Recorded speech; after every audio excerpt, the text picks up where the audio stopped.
One of my students played the best round of their life after I gave them this advice. Before I give you that advice though, I've got a question for you. Would you rather be here in the fairway, 70 yards away from the pin, or here in a greenside bunker?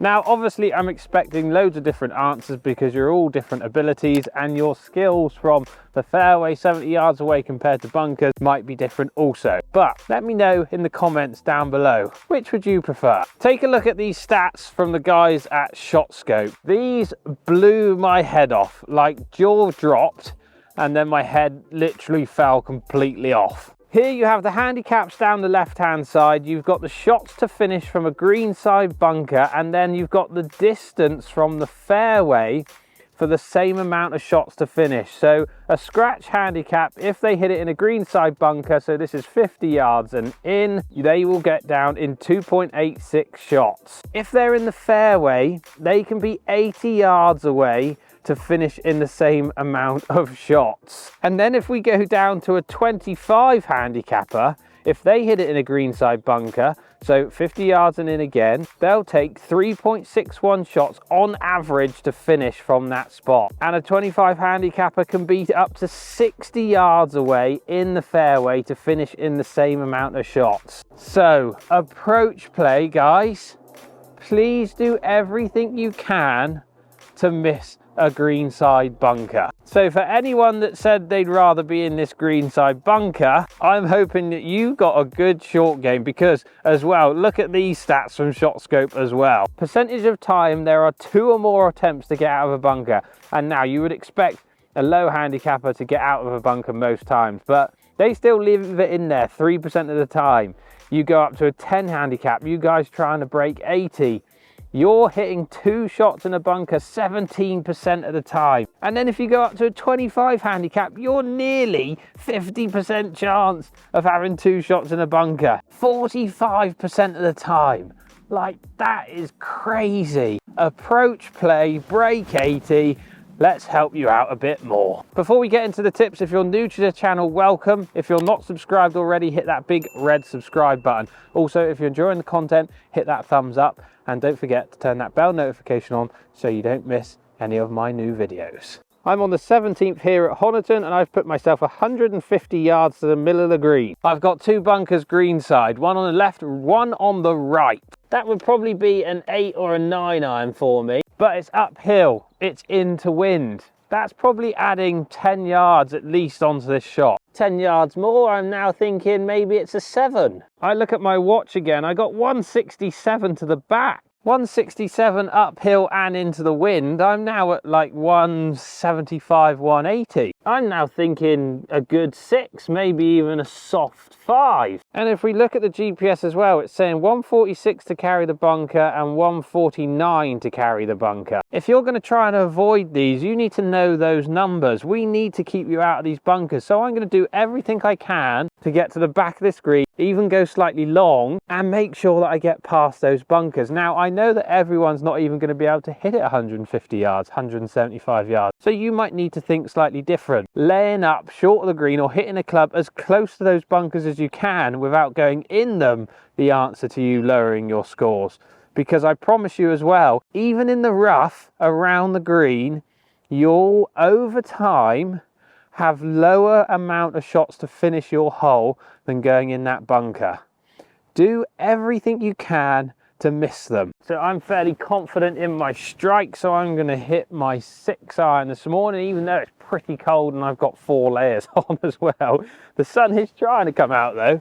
I'm going to try and get this 6 iron to the back of the green, even past the green, and definitely past those 2 bunkers. And I don't even mind if it goes in the rough. Good strike, slightly right side of the green, and that is back edge, maybe slightly past on the fringe. Exactly what I wanted to do, get it past those bunkers. Now, if I don't hit it as far as maybe what we need to get past the bunkers, I'm going to need a club that's not going to go any further than, let's say, 135. 135 uphill into wind, let's add 10 yards, so 145, but we don't want to push it So let's go 140. I'm going to hit my 9-iron. If I end up hitting it towards those bunkers, which I'm definitely likely to do at some point when I miss hit shots, then I want to be missing them short. So if you don't have the distance and you feel like it's a struggle and a miss hit might end up going in that bunker, end up playing short of it. If you can hit it over those bunkers and you're confident in your strike, let's avoid these bunkers at all costs. They're costing you far too many golf shots, I promise you. They could be wrecking your card. Just think about those percentages of higher handicaps leaving their shots in the bunkers. You do not want to be having 2 shots out of them. So that, I reckon, is pretty good to not hitting or reaching those bunkers. Divots repaired, don't worry people. Let's head up there, see where they've ended up and see what potentially I'm going to score from those shots. Shot number 2, ending up short of the bunkers. So if I had hit it in their direction, I would have missed them. I've now got a simple chip up the green where I can literally just bump and run something up the green, not really even thinking about it, and not have a lot of problems. Whereas if I'd gone in that bunker, higher handicappers, you could be having 2 shots in there, whereas now I've got a 10-foot putt max. Walking up to my first shot as well, it is literally, what's that, 2-3 yards past pin high, do you reckon? And a yard, 2 yards short of the back edge. If that was straight at the target, that's such a good shot, but I've literally left myself another basic chip onto the green, not messing around with those bunkers. Now, every scenario is different out on the golf course. I've got bunkers either side on this hole, so I've decided to go either long or short of them. Let's say I only had a bunker on the right. I can hit the perfect club for the distance, but I'm going to aim up the left and keep away from the right hand side, and vice versa. There's so many situations and so many ways of plotting your golf ball around the golf course that could lower your scores. You go in a bunker, compared to being in a fairway, you can hit that ball from 60 yards up to 80 yards for certain handicaps compared to being in the bunker.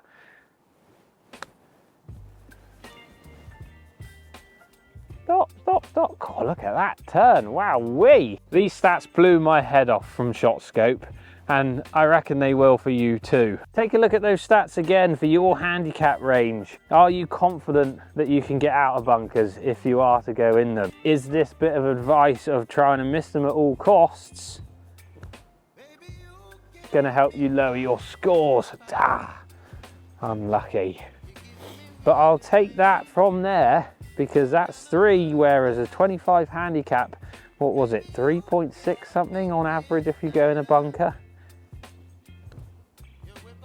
And an easy up and down for my second one. No technique or swing changes in this advice, just pure sensible course management, understanding the stats and getting better to lower your scores. Miss those things over there at all costs. Thanks to the guys at ShotScope for sending me the data. I hope that helps you down the lens. If you're enjoying the videos, make sure you're subscribed to the channel, hitting the like button and turning that bell notification on so you don't miss any of my new uploads. Come on people, let's get better together and lower those scores. Thanks all for watching. See you in the next video.